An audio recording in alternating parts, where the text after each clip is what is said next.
चलिए, इस लॉकडाउन अवधि का आज कक्षा 9 के लिए ये अंतिम वीडियो रहेगी। संभव था, क्योंकि अगर आज भी देखता हूँ मैं, अगर कहीं से मुझे स्केल और पेंसिल और प्रकार मिल जाती है तो मैं जो रिमेनिंग इसमें जो कंस्ट्रक्शंस वगैरह रह गई हैं या जो ऐसा काम जिसमें स्केल की ज़रूरत है अगर मिल जाती है तो कल क्लास लगेगी, अन्यथा ये अंतिम मानी जाए फ़िलहाल। और जो रह गया है इसके लिए कभी भविष्य में कभी क्लास लगाई जाएगी और इसके बाद कक्षा 10 की क्लास शुरू होगी। कल से कक्षा 10 भी संभवतः शुरू हो सकती है। चलिए, अब एक अंतिम चैप्टर रह गया। फ्री के इसमें नंबर है। एक सूत्र अगर हमने लिख दिया तो हमें कुछ मिलने वाला है, और सूत्र भी बहुत आसान कि प्रोबेबिलिटी या प्रायिकता बराबर, केवल एक सूत्र है,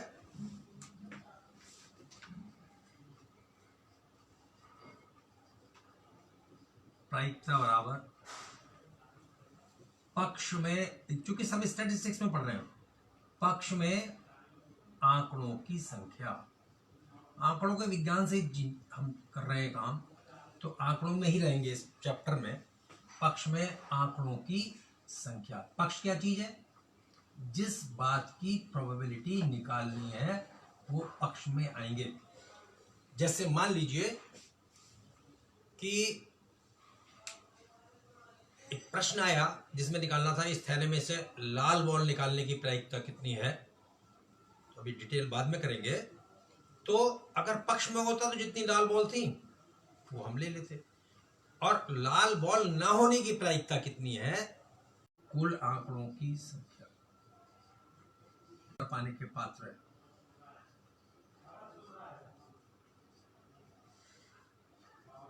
और इंग्लिश में लिखेंगे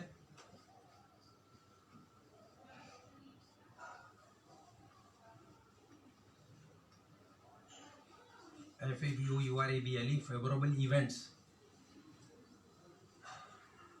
upon total number of events.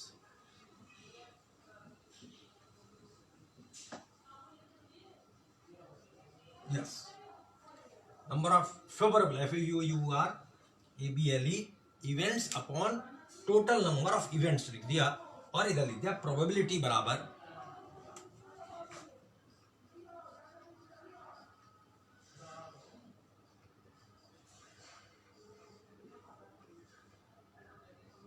Probability बराबर number of favourable events upon total number of events भी लिखा, तब भी हम कुछ नंबर पाने के पात्र हो जाएंगे। अब है क्या चीज है प्रोबेबिलिटी? प्रोबेबिलिटी है संभावनाएं। संभावना भी कह सकते हैं इसे हम हिंदी में, क्योंकि हिंदी में कई कई नाम है इसके, किसी भी वर्ड के, तो इसलिए इसे संभावना भी कह सकते हैं। तो संभावनाएं, जैसे मान लीजिए हम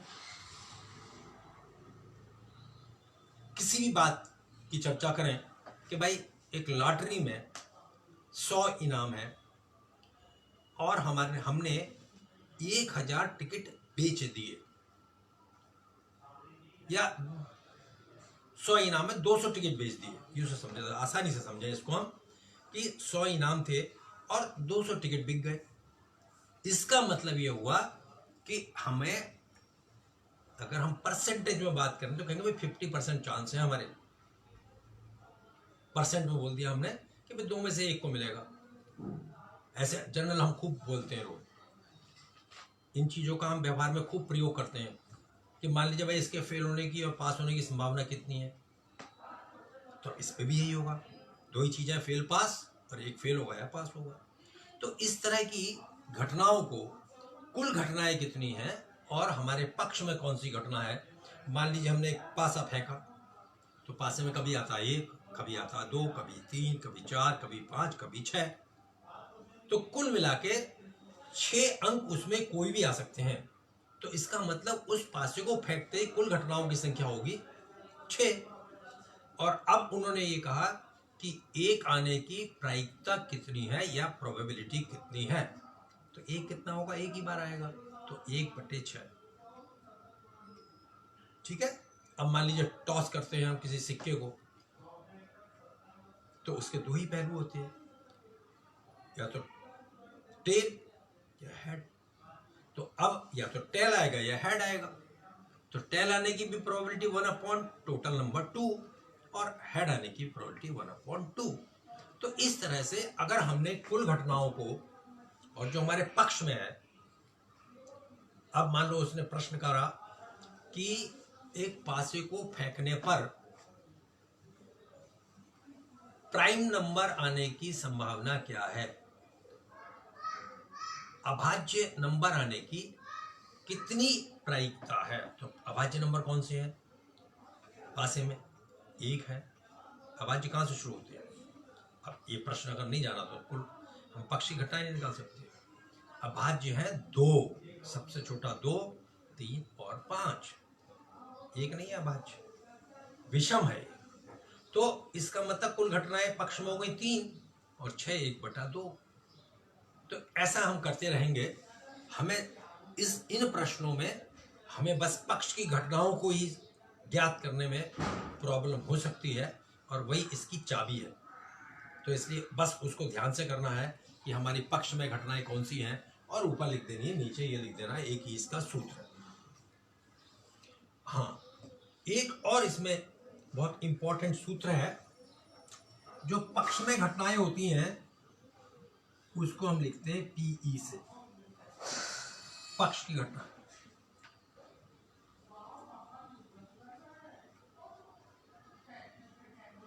इसका बाद दूसरी अन्य घटनाएं, ये तब लिखेंगे जब दो ही घटनाएं होने वाली है, या तो ऐसा होगा, या ये लिख सकते हैं पक्ष में न होने वाली घटनाएं, समझने के लिए ही केवल। इसे हम लिखते हैं संकेत से पी ई बार।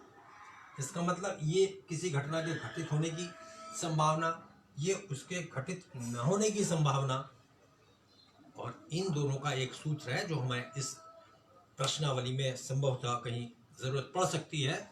वो ये है कि पीई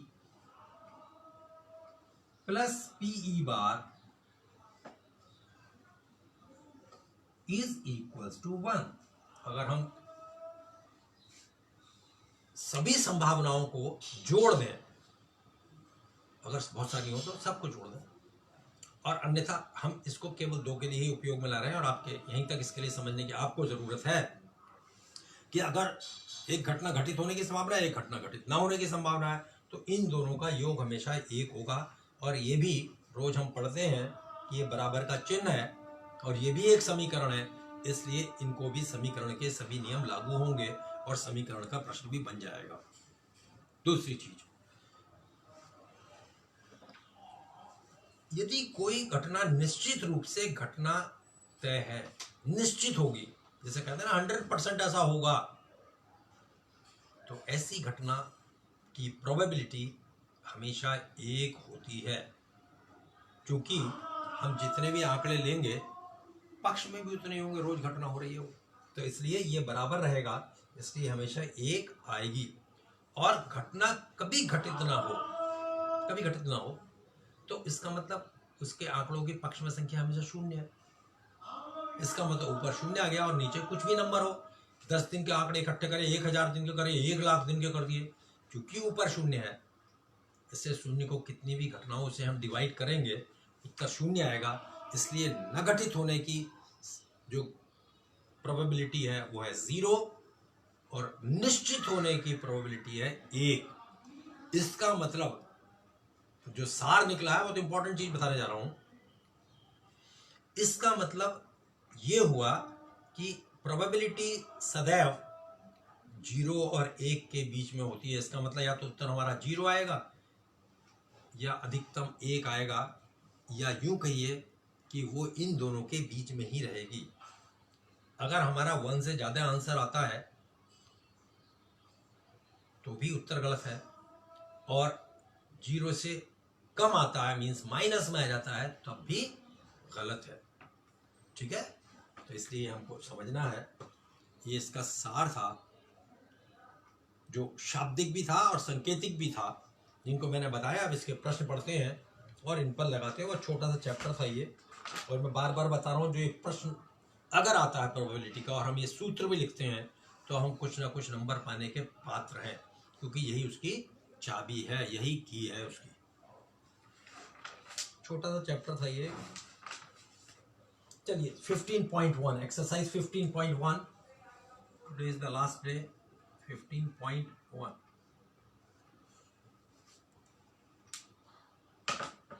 इसको मिटाते हैं या लिखा रहने दें। चलिए देखते हैं कितना काम है।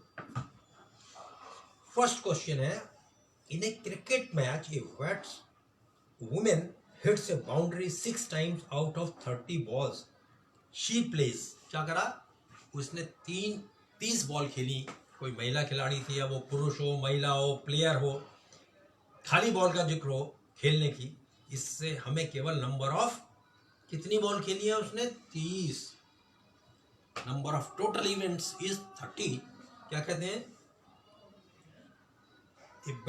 6 बाउंड्रीज 6 टाइम्स, बाउंड्री 6 टाइम्स। इसका मतलब उसने 6 लगाए हैं। और पूछा क्या है, पूछा है find the probability that she did not hit a boundary. Did not hit, अगर हिट की बात करता तो 6/30 hit the boundary, she hit the boundary. Number of ever cases मतलब कुल 6 लगाए थे उसने, 30 बॉलें खेली थी। 30 बॉलों में 6 बताए, इसका आंसर होता 6/30। लेकिन सवाल कुछ और पूछ लिया उसने। देखिए 1/5 द प्रोबेबिलिटी ऑफ गेटिंग 6। ये समझ लीजिए, ये गेटिंग 6 है, हिटिंग 6 है। और उसने पूछा है डिड नॉट हिट द 6। तो इसका मतलब इसकी उल्टी बात उन्होंने पूछी। तो हम लगाएंगे कि नंबर ऑफ बॉल्स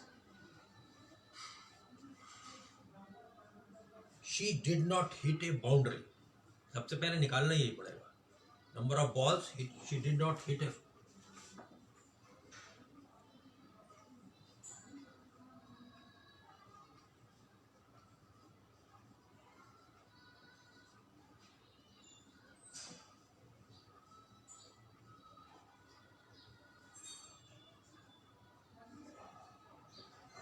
तीस बॉल कुल थी और 6 इसने छक्के मार दिए थे।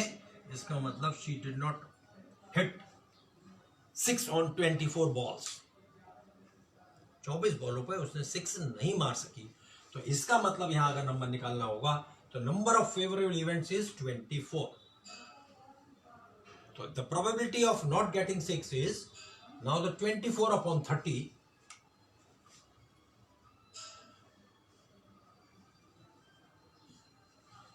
ये पीई है हमारे लिए, हमारे लिए पी है क्योंकि उसने पूछा है। हमारे पक्ष की बात P E not hit a boundary है, नॉट हिट ए 6 है। ठीक है, तो 6 5 4 5 जा 4 6 जा 20, 6 4 जा 20 और 6 5 जा 30। It equals to 4/5। This is one of the way, और सीधा वे था। अदरवाइज क्या कर सकता था, कोई भी आ सकता था। हमने ये निकाला है क्योंकि did not hit a boundary. तो हम क्या करें, इसको इधर ले जाएं, यहां से भी निकाल देते हैं हम। तो इसे 1 - 1/5 नाउ इज इक्वल्स टू 4/5। यहां से भी हम इसे फाइंड कर सकते थे। और नहीं तो फर्स्ट क्वेश्चन बिल्कुल कि number of balls she did not hit 6 is equals to, we can find the number of balls here. हम इसमें से नंबर ऑफ बॉल निकाले और टोटल जो नंबर थे वो तो 30 थे। 30 बॉल ही खेल थे और उसका ही डाटा दिया गया था। This is the answer. We can find its in 2 ways. हम इसे 2 तरह से निकाल सकते थे। दोनों समझ लिया हमने कि हम पहले तो ये वाला मेथड लगा देते, अन्यथा हम जब अगर ये निकाल भी लिया और हमने एकदम से पढ़ा शी डिड नॉट, तो कोई बात नहीं, तो हम इसमें आ जाएंगे और नीचे आंसर में लिखेंगे कि number of balls she did not hit a 6, the probability is equal to this much. हम एक जिस चीज को समझ गए हैं उसे हम लिख सकते हैं बहुत अच्छी तरह से, कोई दिक्कत नहीं। इसलिए जो हमने किया है उसे हम अपने वर्ड्स में साफ साफ लिखें।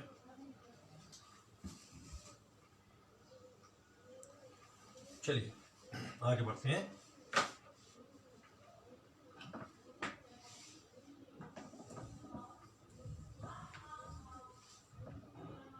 इसे हम मिटा देते हैं।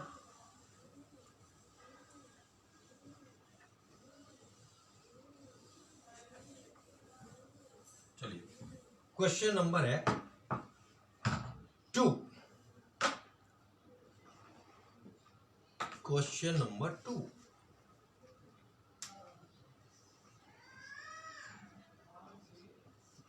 क्या कह रहे हैं? 1500 families with 2 children were selected randomly and the following data were recorded।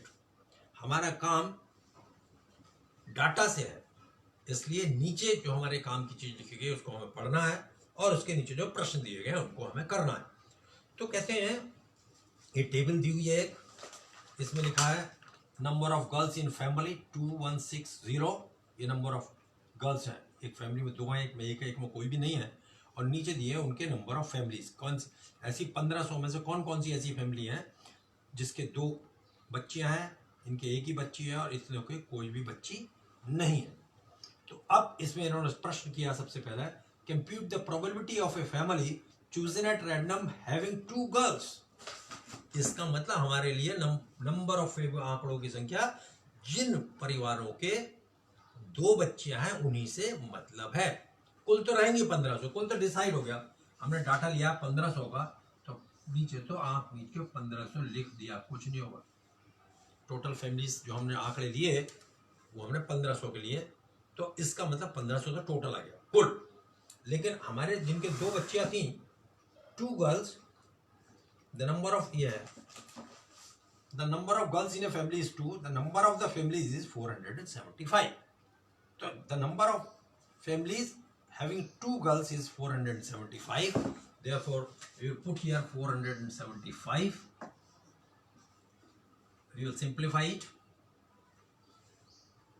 15 कम 15, 15 किया 45, चलिए 15 से नहीं कटता, 5 से काट देते हैं चलिए, और अपॉन में आंसर होगा, पॉइंट में लिखा भी नहीं जाएगा, इसलिए चलिए कोई बात नहीं सर, 2 से ही काट देते हैं, 5 से काट देते हैं। 5 9 45 और 5 5 25 और 5 दिया 15, 300, 5 एकम 5, 5 9 45 और 5 36 is equals to 19/60 is the probability that out of 1500 families having 2 girls is 19/60. We can check the answer.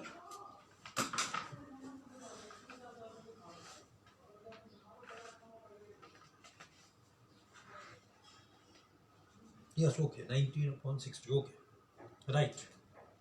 चलिए दूसरा क्वेश्चन है, हैविंग 1 गर्ल, तो 1 गर्ल का है 814, है ना, तो 800। अब दूसरा सवाल ये पार्ट कर दिया हमने, पहला पार्ट आंसर लिखा प्रायिकता बराबर, ये लिख दिया, दूसरा पार्ट प्रायिकता बराबर फिर लिखा।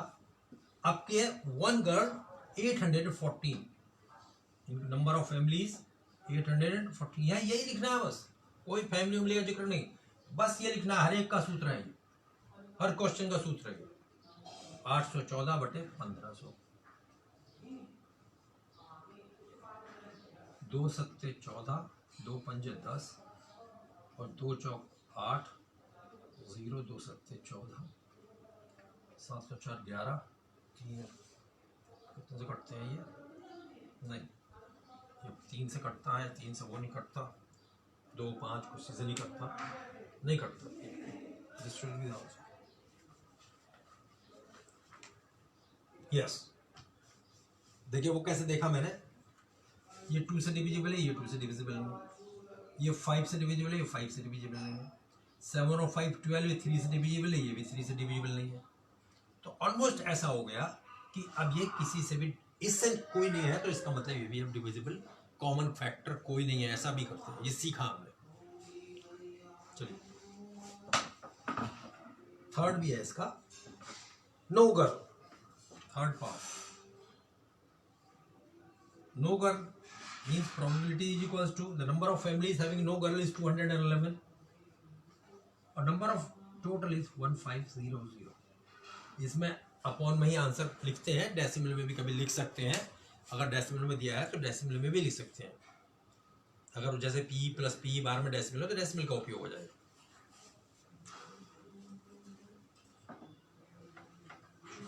इसका भी आप कोई नहीं होता, 7 3 3 से नहीं, 2 से नहीं, 5 से नहीं, ये इसका यही आंसर होगा।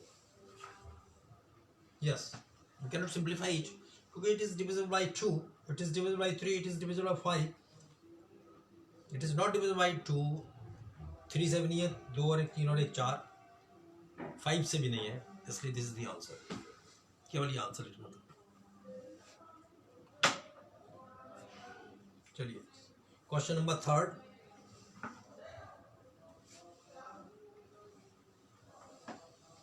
फॉर्मूला यही था, हमारे पक्ष में पहली बार में पक्ष था जिसके 2 बच्ची हैं, दूसरी बार में पक्ष था जिसकी केवल 1 बच्ची है, और तीसरी बार में पक्ष था जिसके कोई बच्ची नहीं है। वही रहेगा, पक्ष में आंकड़ों की संख्या बटे कुल आंकड़ों की संख्या। चलिए, refer to the example 5 section 14.4 chapter 14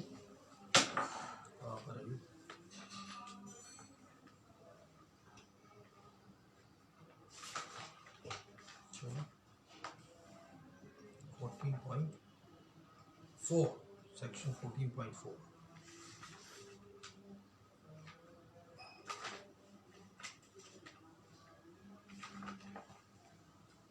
example 5 ये है। देखिए इन्होंने क्या है ना, ये सीधे सवाल नहीं दिया है इन्होंने क्या किया है, एक ग्राफ दे दिया है। देखिए कह रहे हैं इसकी प्रोबेबिलिटी के बारे में ये बात कर रहे हैं। तो पहला काम क्या होगा, हमको इसके आंकड़े निकालने होंगे। आंकड़े निकालने के बाद ही हम इस प्रश्न को कर पाएंगे। आंकड़े कैसे निकलेंगे, देखिए ग्राफ है, ये इधर दिया है मंथ्स ऑफ बर्थ और यह दिया है number of students. Number of students ये डाटा है कोई कि विद्यार्थियों के जन्म के हिसाब से कौन से महीने में पैदा हुए हैं, उनका ये डाटा दिया गया है। प्रश्न जो भी पूछेगा इसका मतलब हमारे पास जनवरी में कितने बच्चे पैदा हुए, फरवरी में कितने हुए, ये सब हम एक टेबल बनाएं। और सवाल को, ये सवाल ही दूसरा हो गया, मंथ और इधर हो गया नंबर ऑफ बर्थ या number of students. Number of student लिख दीजिए, वर्थ लिख दीजिए, कुछ भी लिख दीजिए। मंथ कहाँ से शुरू है, जनवरी से लेकर पूरा लिखेंगे, जनवरी फरवरी मार्च आप पूरा लिखेंगे, अप्रैल मई जून जुलाई अगस्त सितंबर अक्टूबर नवंबर एंड दिसंबर। देयर आर 12 मंथ्स और इसमें भी 12 दिए गए हैं। अब इनका हम इस तरह से जरा ध्यान से, काम में आने वाली चीजें हैं इसलिए हम ऐसा करेंगे।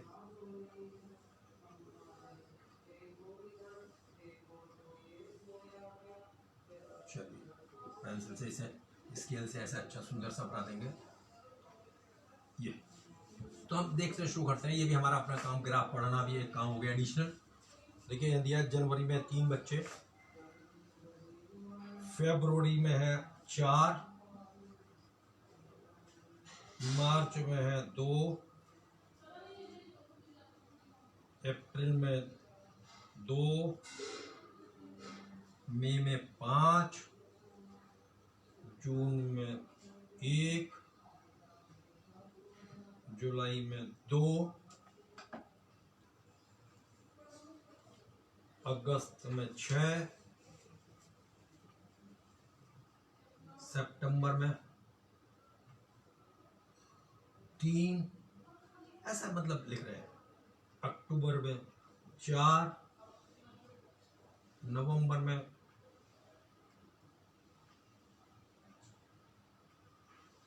4 और दिसंबर में भी 4। ये हमारे नंबर ऑफ स्टूडेंट्स थे जिनके बर्थ का, ये हमारा, ये काम हमारा एडिशनल हो गया इस एक्सरसाइज से।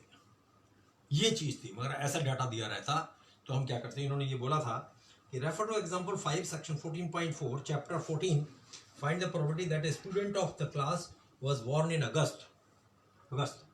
तो अब हमको नंबर ऑफ अगस्त में कितने पैदा हुए हैं भाई, 6। यस, ये काम की चीज है हमारे।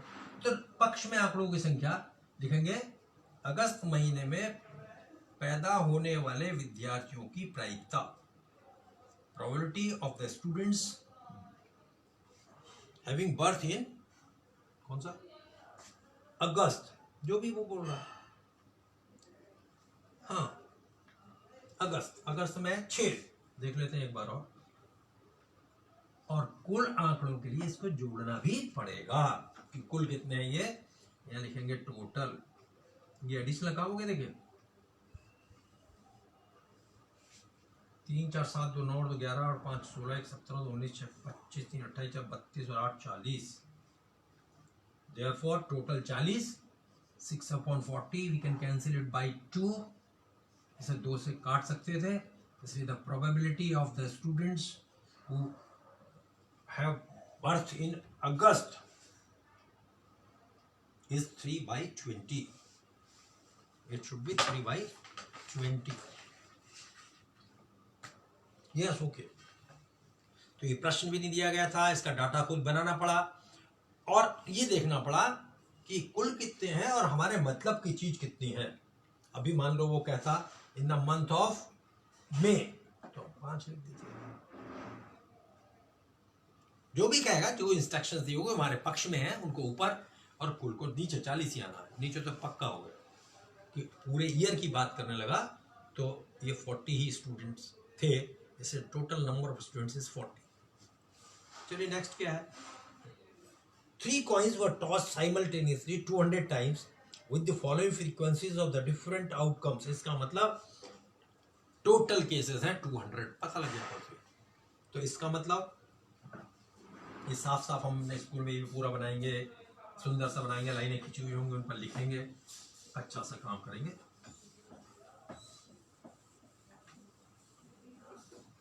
चलिए क्वेश्चन नंबर 4 क्या कहते हैं ये दिए आउटकम्स। देखिए इन्होंने भी एक डाटा दिया है, डाटा दिया है इन्होंने, देखिए दिया है ये आउटकम्स है 3 हेड्स 2 हेड्स 1 हेड और नो हेड। मतलब जब मैंने उछाला तो कभी टेल आई हो गई, कभी कितने सिक्कों में 3 बार हेड आ गए, जब हमने कॉइन करते रहे 200, कितने में 2 बार हेड आए और कितने में 1 बार हेड आया, और कभी ऐसे जिसमें कभी हेड नहीं आया वो कितने केसेस थे। नीचे इन्होंने इसकी स्टैटिस्टिक्स दी है, डाटा दिया है और अब हमसे ये प्रश्न करेंगे। लेकिन ये जरूर पता लग गया कि 200 है, इन्हें जोड़ेंगे तो भी ये 200 ही आएंगे। एक बार हम चेक कर सकते हैं, इनको ऐड करें और ये 200 ही होंगे। चलिए find the probability of 2 heads coming up. 2 heads coming up, ये है आउटकम 2 हेड्स, फ्रीक्वेंसी 72। इसका मतलब ये कुल 72 बार आया था। Therefore, the number of the favorable events is equals to 72, whereas the number of total outcomes is 200। देखिए 4 से डिविजिबल है, 4 1 जा 4,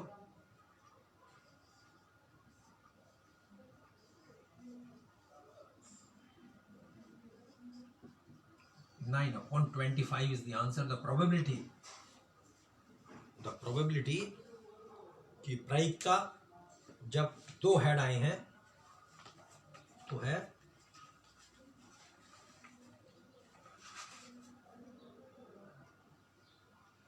नहीं भाई, यस ओके। 4th क्वेश्चन बिल्कुल ठीक। अब हम करते हैं, बहुत आसान है, कुछ भी नहीं है, बस हमको ये पक्ष की घटनाएं निकालनी है, कुल घटनाएं निकालनी है और इस सूत्र में रख देना है। सूत्र जरूर लिखना, अगर कुछ भी सवाल की समझ में नहीं आएगा तो परीक्षा में सूत्र जरूर लिख के आना, ये भी नंबर देगा। चलिए आगे बढ़ते हैं। An organization selected 1,400 families at random, surveyed to determine a relationship between income level and the number of vehicles in a family। उन्होंने कहा कोई सर्वे कर दिया, उनकी हमने इनकम देखी और उनके पास कितनी गाड़ियां हैं इसका सर्वे किया उन्होंने। डाटा का काम है हमारा, तो मैं पहले ही बोल दिया था। तो ये कहते हैं दी information gathered is listing in the table below. इन्होंने भी इसकी टेबल दी है, देखिए ये टेबल दे दी उन्होंने। और इन्होंने क्या किया है, यहाँ देखिए मंथली इनकम दी है लेस देन रुपीज, जिनकी 7,000 से कम थी, 7,000 से 10,000 थी, इस तरह से टेबल दी है। 10,000 से 13,000, 13,000 से 16,000 और 16,000 और मोर। ये इन्होंने ग्रुप बना दिए, 1 2 3 4 और 5वें ग्रुप में सबको दे दिया कि जिसकी चाहे 16,000 से ऊपर चाहे 10 लाख हो, उसकी क्या स्थिति है, ये इन्होंने इस तरह से एक टेबल में दे दिया है। व्हीकल्स पर फैमिली, एक फैमिली इन्होंने क्या किया, कौन कौन सी फैमिली, जिसके पास कोई भी गाड़ी नहीं थी, जिसके पास एक गाड़ी थी, जिसके पास दो गाड़ी थी और जिसके पास दो से ज़्यादा गाड़ी थी, एक डाटा दिया इन्होंने। अब हमारा काम यह है कि इस डाटा को भी समझें और प्रश्नों के उत्तर दें। काम वही है कि टोटल केसेस नीचे और जो हमारे पक्ष की बात करेगा वो ऊपर। पहला सवाल है, suppose a family is chosen, find the probability that the family chosen is first part earning 10,000 से 13,000। अब कहाँ पाएगा 10,000 से 13,000, क्या बोलते हैं ये, and owning exactly two vehicles,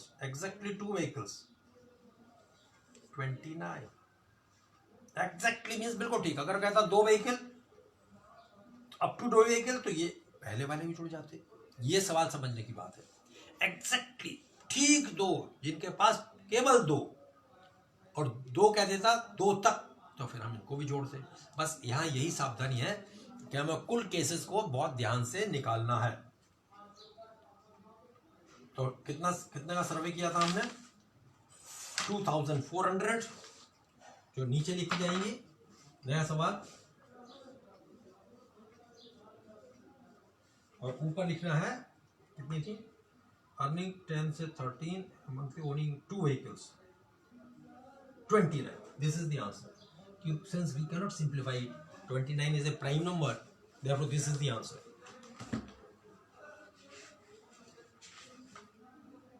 Yes, बिल्कुल ठीक। सवाल पढ़ना है और पक्ष में अपनी बात करनी है। जो ये कह रहे हैं उनके लिए वो करना है कि इनकम थी 10,000 से 13,000 हो और उनके पास ऐसी केवल दो ही व्हीकल हो, केवल। तो इसका मतलब केवल दो, 29 ऐसी इसमें दिया था कि दो व्हीकल्स वाले इस ग्रुप में केवल 29 फैमिलीज थी, अर्निंग 16,000 और more per month and owning exactly one vehicle. देखिए इसमें आ गया एग्जैक्टली वन, इसका मतलब ये इनकी इनकम बहुत है। कुल एक परिवार ऐसा है जिसके पास केवल एक व्हीकल और बाकी सबके पास देखिए ज्यादा है। तो इसका मतलब 1/2400 इज द आंसर, क्योंकि एक ही परिवार है। देखिए 16,000 से ज्यादा ही है इनकम यहाँ है, और एक से एक एग्जैक्टली, सॉरी क्या कह रहे हैं ये, वन व्हीकल, ये है बेटा, वन व्हीकल यहाँ पर है, 579 है, ये लिखा है ना। हमें तो इस डाटा को पढ़ना है, हमारा काम इस डाटा से है। डाटा में कह दिया इन्होंने कि नंबर ऑफ, देखिए इनकम है 16,000 और मोर, ये है, ये लिखा अर्निंग 16,000 और मोर पर मंथ, ये है, and owning exactly one vehicle. तो वन व्हीकल कहां पर है, ये 579। इसका मतलब आंसर इज 579 अपॉन 2400, ये लिखना है और ये लिखना। तीसरा था अर्निंग लेस देन 7,000, ये है लेस देन 7,000, इस ग्रुप में आ गया। और आगे क्या बोलते हैं, and does not own any vehicle. 10 लोग हैं ऐसे जिनके पास जीरो व्हीकल मीन्स कोई व्हीकल नहीं है और जिनकी इनकम भी 7,000 से कम है। इसका मतलब इसका आंसर हो गया 10/2400। टोटल तो फैमिलीज इतनी थी, 1/240 is the probability of this group. चलिए इस तरह से हम इसके बाकी सवाल भी कर लेंगे। टेबल है,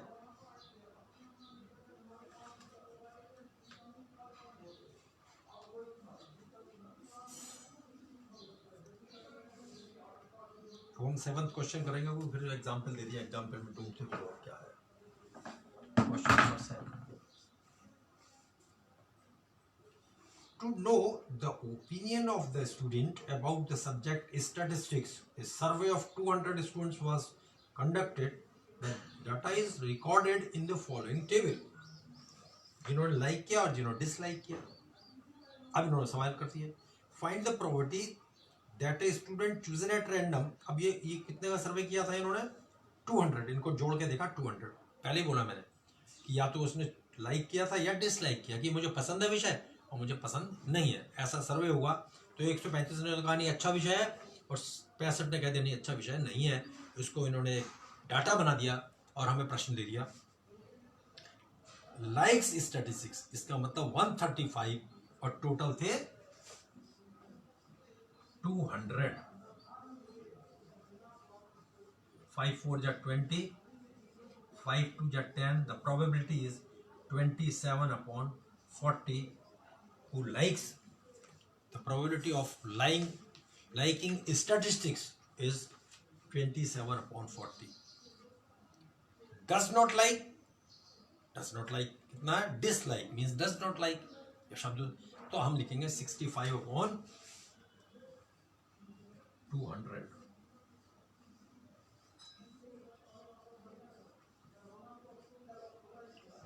देखिए एक चीज मैंने आपको बताई थी अभी कि इतने लोग पसंद करते हैं, इतने लोग पसंद नहीं करते. PE plus PER should be 1. हम अभी से चेक करते हैं. देखिए बीच बीच में खेल भी होना चाहिए कि ये तो थी कि स्टैटिस्टिक्स अच्छा विषय है और ये प्रोबेबिलिटी थी कि स्टैटिस्टिक्स अच्छा विषय नहीं है. हमने इन दोनों को जोड़ के देखा, एलसीएम आ गया 40 और 27 ऊपर प्लस 13 आ गया, जोड़ा तो ये भी 40 और 40/40 कम्स टू 1. इसका मतलब इट इज़ वेरीफाइड. ऐसा भी है कि अगर किसी इवेंट की होने की और ना होने की प्रोबेबिलिटी को ऐड किया जाए तो उसका आंसर बना था जो फार्मूला है PE प्लस PER बराबर 1. ये मतलब था कि अगर हम चाहते तो इसका यूज करके भी हम क्या करते थे कि हम 1 में से इसे माइनस करके उस फार्मूले को यूज करके भी इसे आंसर को अपने बता सकते थे. ये भी कर सकते थे, नहीं तो हमने डायरेक्ट भी किया.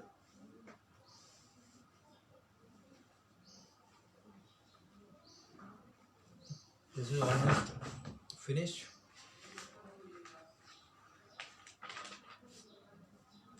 अब अगर मौका लगता है कहीं से कुछ मुझे मदद मिल जाती है और ज्योमेट्रिकल बॉक्स में ले पाता हूँ कहीं से, ये पुस्तक भी काफ़ी फटी फटाई है लेकिन इसने हमारा पूरा साथ दिया. इसने हमें 27 मार्च से लेकर के आज तक नियमित हमारे इस समय का उपयोग किया है. इस पुस्तक का भी धन्यवाद और जिन्होंने ये दी पुस्तक उनके सहयोग को भी उनका धन्यवाद. और अब हमारा काम यह है कि हमें पूरे वर्ष का लगभग इस पुस्तक का अध्ययन हो चुका है.